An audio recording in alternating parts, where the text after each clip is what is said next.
شعله رمیده می بندم این دو چشم پرآتش را تا ننگرد درون دو چشمانش،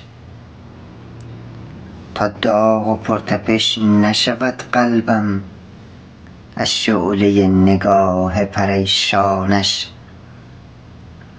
می بندم این دو چشم پرآتش را تا بگذرم ز وادی رسوایی، تا قلب خاموشم نکشد فریاد رو می کنم به خلوت و تنهایی.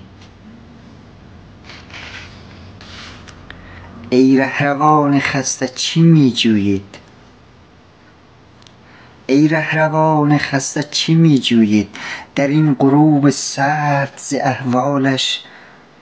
او شعله رمیده خورشید است بیهوده می دوید به دنبالش. او غنچه شکفته مهتاب است باید که موج نور بیفشاند بر سبزه زار شب زده چشمی که او را به خوابگاه گنه خواند.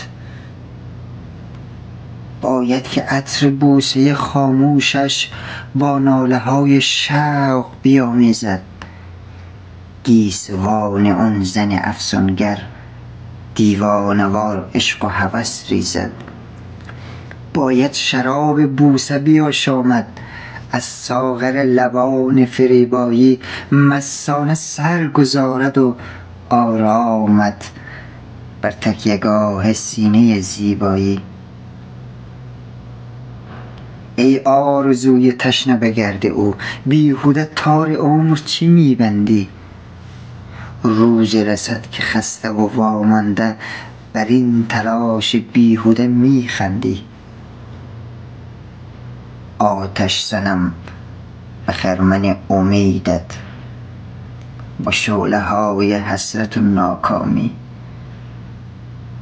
ای قلب فتنه جوی گنه کرده شاید دمی ز فتنه بیارامی. می بندمت به بند گران غم، می بندمت به بند گران غم تا سوی او دیگر نکنی پرواز. ای مرغ دل که خسته و بی تابی دمساز باش با غم او